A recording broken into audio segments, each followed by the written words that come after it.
Hey, welcome to I AM Refocused Radio. Once again, we are here today, and it's another time. It's Monday, and we have Thanksgiving on Thursday. So before you get too busy with the eating of turkey, I want you to enjoy our special guest. We have a special guest, Amita Sharma. She is the founder of NourishDoc. You can go to the website nourishdoc.com, and I just want to just invite her to share her professional background of how she got to where she is with nourishdoc.com, because not only is she all about holistic wellness and helping you understand your potential true potential health, she's going to help educate some of the taboo and other stuff that people always have questions about. So further, I want to say to you, Amita, thank you for your time today. How are you doing? Yeah, I'm doing great. Thank you so much. Happy Thanksgiving week for all of us here. Yeah, super excited. I admire the work that you're doing and you're bringing new stories. So I happen to be the lucky one here. So let's go for it. Well, let's start out with what prompted you to say let's get going with this Nourish Doc, because I know you're the co-founder of it, but you also Yeah. play a heavy role on the business side. So from professional lens, what kind of prompted you to take this journey? So there were multiple things. My personal experience. When I was going through perimenopause. I had no clue what perimenopause is. That's number one. Then came the COVID happened. I was free, happened to be free. My contract finished from work, started looking deeper into, overall holistic lifestyle, which I personally, kind of practiced myself. And then I realized, this phase of a woman's life, beyond the reproductive years, we really, as a community or even in the world, for if I may say so, not really pay attention to after the reproductive years, the fertility, so to speak, right? And the link of, and then we look at our seniors, 65 plus, right? And we talk all the time about the rising cost of chronic condition, trillions of dollars in the United States, all that stuff. Like if you look at all the, where the money is going, the trillions of dollars are going on chronic condition. And actually for women, there is a link towards the lack of perimenopausal care when they are much younger, in their 40s, to rise of chronic condition when they get older, 65 plus and above. So all those things started occurring to me is that, we haven't as a society talked and researched about this topic, and we think of it as a taboo, women included. I'm not saying about men alone. Stigma attached to it. When mid-age women, they are at work, 50 plus, they think, oh my God, my career is probably over.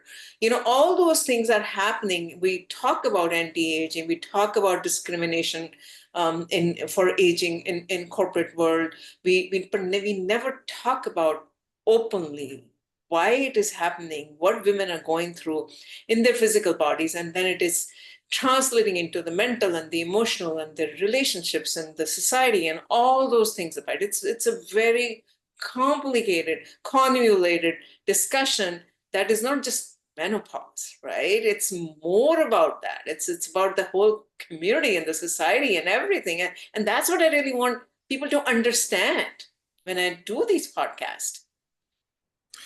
And when you said what you said moments ago, it kind of gave me a picture like a domino effect. Once we push it forward and the first one falls, it just kind of continues to fall. But when you think Yeah, about absolutely. when you think about self care, how does that play when someone, a woman in mid age health issues, are dealing with new situations where she has to pay attention now more carefully with her health?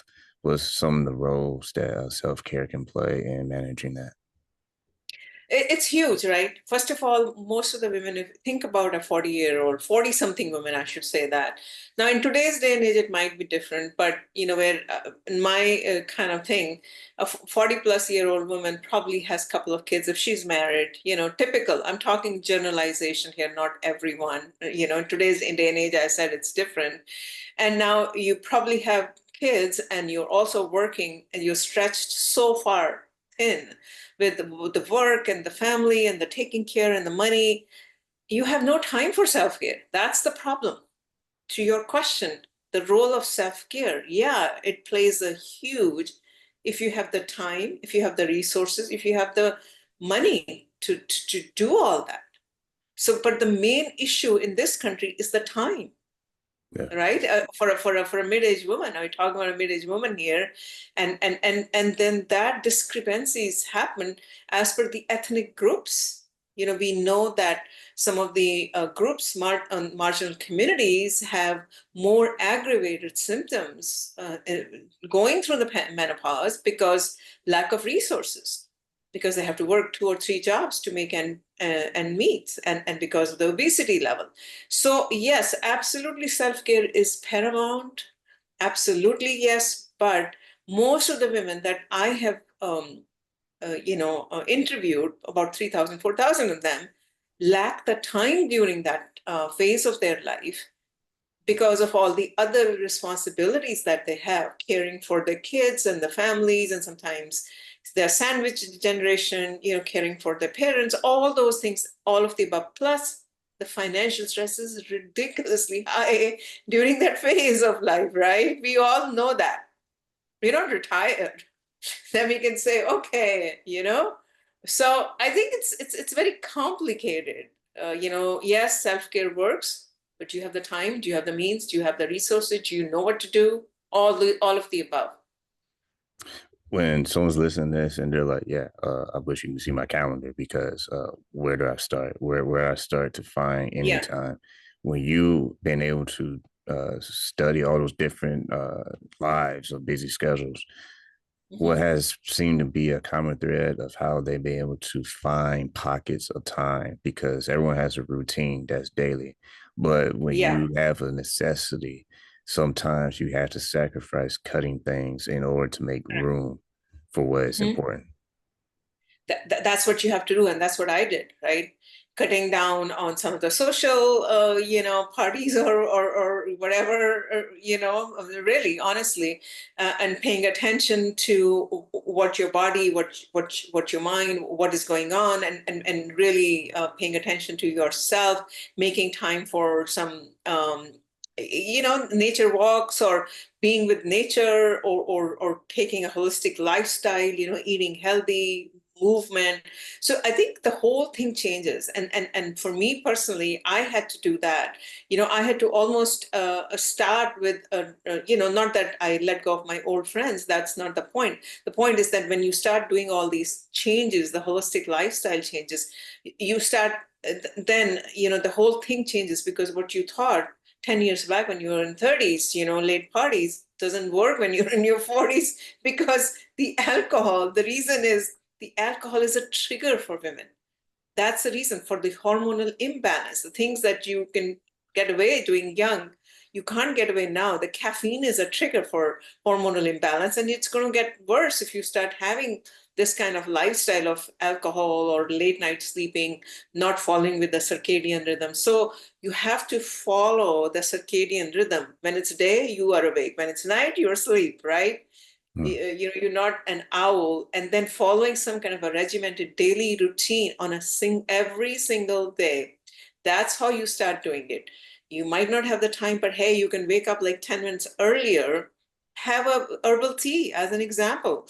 Put some ginger and turmeric, anti-inflammatory herbs. It's going to help reduce the inflammation in your body, as an example, right? Put some herb spices. 10 minutes, you can do a little bit of a simple sun salutation in the morning, or simple breathing technique, as an example, right? Learn to prep up on Saturday and Sunday some of the cooking, that you could try to do a healthy cooking during the week, and just do the prep work over the weekend, or order some of the other things. So these are the little things that women, if they want to take care of themselves, they need to shift their schedules, and start planning to take care of themselves. And that's what self-care is all about. Once again, listening and watching, I'm Refocused Radio. We're talking to our guest today, Amita Sharma. You go to her website, NourishDoc.com. She's the co-founder of NourishDoc. And we're talking about Mhm. holistic wellness platform and all the subcategories. But one thing I want to point on is uh, years doing this show, I always see a common thread of people who are very successful, and that is they have systems. And one thing that I always been able to see and observe is that at some point the system breaks, and that's a trigger to say it's time to develop better systems to actually operate better. Would you say that this is something that mid-aged women are able to say, okay, my previous system has probably got me to this point, this new system will contribute to a more healthier lifestyle? Yeah. Absolutely. You have to have a system, otherwise you'll break down. That is the truth for specifically for women going through perimenopause journey, because of the body that starts changing, and you sometimes have no control. Unless you have some kind of a systems in place, you will not be able to navigate this journey with the with the sort of without any interruptions, I should say, that without any bumps. You are going to get, it's going to get a bumpy ride, because that's the nature of the ride. So you need to buckle up and be prepared for as much as you can. That's right. You see the uh, difference of different needs of different women, diverse culture, communities, backgrounds, circumstances.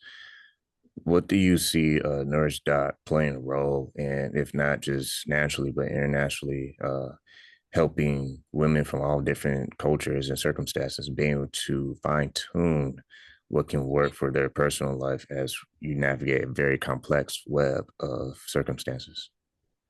So we know there's a lot of data that talks about, to your point, that this journey is different for as per different ethnic groups. I have the data for United States as an example. The age itself can be different for Caucasian women, 51, 52. When you look at Latino and African Americans, 47, 48. For Asian, Indian is about 46, 47, and some of the Muslim women in Sudan is 43, 44.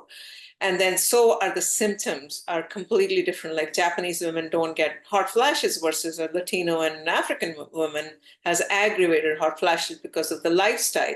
Direct correlation of what the lifestyle and they have had over the last, whatever years or decades comes into play when you're going through this journey.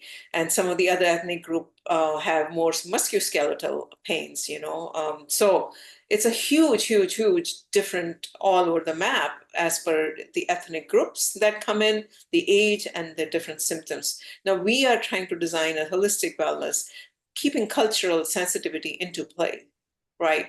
So when I see they use cultural sensitivity in terms of language, in terms of their dietary habits, in terms of some of the symptoms that they might be going through because of they belong to a certain ethnic group, could be completely different. So we're trying to do as much as we can within this complicated web to personalize it. Now, give them the recommendations as personalized as that can be without prescriptions, right? We are not a prescription platform here. We are a wellness platform here. So that's kind of what we're trying to do. But like you said, it is very complicated. It's not an easy task to give a personalized recommendation, a completely different to a Japanese woman, as an example, who's been on a soy diet for her generations, and she doesn't get hot flashes, but she's going to get something else versus someone else. Now, her needs are completely different. So the starting point for each one of them is based on where they are. We try to meet them in that and try to give them the right sort of like a toolkit to start embarking on that journey. Now, if they need more, then of course they can go one-on-one. The next level would be lab testing and making sure you consult with a naturopathic doctor or someone who can give you exactly its own precision and based on science, what's going on in your body and all these hormonal imbalances, so to speak. And you said the key word, science, Mhm. using this as a tool to not just educate women their options, because Yes. there's different holistic approaches when it comes to therapy and meditation and Yeah. how we are choosing what to feed ourselves. Like you said, if you take more time on the weekend to prep your meals for the week, there's different approaches. How have you seen NourishDoc be able to capitalize on opportunities of having different steps for them to take versus the cookie cutter, like, yeah, just 5 minutes of this and 5 minutes of that, and you feel better. No, I think, see, everybody is different, right? I might not like meditation. As an example, I can't sit still, just giving an example, right? So I might benefit from doing simple kind of a more movement based, a little bit moving based exercise, so to speak, versus someone else, who wants to calm herself or restorative. So I think it depends on every person, what type of diet, what type of movement, so what we have is all type of different suggestions, so to speak, like, for example, from yoga to Pilates to Qigong to sound healing to meditation, or to just listening to simple music. So that the whole idea is that women can help themselves relax and get their cortisol levels down, because during this phase of their life, they get very stressed out because all the reasons we just discussed earlier, right? It's not only the hormone fluctuations, it's the other things that are kind of adding to the pile of, the family and all the work and the financial, all these stress that keep adding to it. So our job as a NourishDoc, as a platform, is to give as many options as possible, but they are all rooted in science. They all have some kind of an evidence that this particular holistic therapy will help them to achieve X versus what they're trying to achieve. So we are trying to show, okay, you could do acupressure, you can do a simple tapping, you can do essential oils to calm yourself, you can listen to a hypnotherapy sessions, you could do a simple meditation, you could do sound healing, you could do this. So our job is to show all this and then give them whatever they think that was more appropriate to them, right? As a platform. And they all have evidence. We all know that sound music is a therapy. We all know that, as an example, right? Or meditation has an amazing power. Even breathing, simple breathing techniques can help women. Learning about how to breathe properly can help them. When someone's listening to this, a woman, it's like, okay, I heard enough. You got me. Let's go to the website, NourishDoc.com, and get the process started. When they see the options that they have Yeah. and resources that they have available to them, the health coaches, the doctors, the experts answering questions, to even access to groups, explain a little bit some of the resources that come as a benefit joining the journey with NourishDoc being by their side. Absolutely. So the first journey to start with is a self-serve. Some women, they're not ready to go with the expert counseling or the consultation or anything. First is the awareness that, a lot of the women I have researched don't even know what to expect during this journey. So first is the self-serve. You understand what perimenopause, menopause is, what kind of different dietary habits or dietary changes that you have to make, lifestyle changes you have to make. And then as per the each concern or symptom, we have a programs, very detailed, comprehensive program that are not just watching, that they're also kind of more intuitive and asking you the questions. So that's a step number one. Now, if you want to say, okay, I want to consult with someone, what is relevant for me personally, then we have lab testing companies, so to speak. We can send you an at-home lab test, but depending on what you want to get tested, and then pair you with some kind of a coach, whether it is like I said, if you want more involved, it could be a naturopathic doctor. If you want a certain simple journal coaching on emotional, could be a simple, like a therapist or a simple coach. So depending on that, we have a network of professionals who you can pair up with and get to the next level after you understand the awareness. So with a lab testing plus a consultation. And then the third thing we have is supplements and some of the products, because sometimes you need, as a woman, some kind of a supplement to help you make up for all the loss of hormones that are depletion of the hormones that's happening during this journey, so to speak. So you need some supplements. But now the whole idea is you don't start taking supplements by yourself. You want to take the right type of supplements, right? So you need coaching for that. And what you need as far as which supplement, that will depend on the lab testing when you do, and you know the deficiencies that are in your, by doing a saliva or the urine or the blood test. So all that is a journey. And that's what we are providing so that the woman feels very comfortable and confident, we being their companion during this journey and giving them the right information that is not biased, is unbiased. And they say knowledge is power, and it sounds like this is very a very structured way of looking at holistic health versus sometimes we hear holistic health as a PDF in a Zoom call. Oh, And yeah. this sounds a little bit more deeper than that. So being able to have access to professionals and people in the health industry, doctors, how does that help create trust for your clients, knowing that NourishDoc is actually going deeper than Mhm. just a Zoom call? Absolutely. See, the thing is, most of it right now, and if you look at it, it's not like the menopause just got invented now. Women have been living, right, for Adam and Eve. So most of the companies are like, okay, talk to a gynecologist, like what we are used to, all of us, and tell the gynecologist, oh, you're having whatever, and the prescription will come to your door, right? That's the solution, majority of them. And I'm not saying there is anything wrong, but you're not going deeper into it. Menopause is not just a prescription that you can take a medicine and it will go away. It is much more than that. It is your emotional thing that's happening to you. It is your financial thing. There could be a loss of libido. Their companion, your relationships can also get strained during that. So you need to go deeper. And that is why what we have done by doing all this research is embrace the holistic lifestyle. Until unless you don't embrace a holistic lifestyle, even if you could be on the best of the medication or the HRT, you will not be able to navigate this journey, right? So that is really the intent. You have to go deeper. It is not a 7 minute, 2 minute prescription. You go into the doctor, you come out and you take a pill, and oh my God, everything is fine. That's not going to happen during this journey. I'll tell you that. It's not a headache. It's a recurring headache that's going on 10 years. It's not a cold or a cough, right? Yeah. And people have to understand what it is.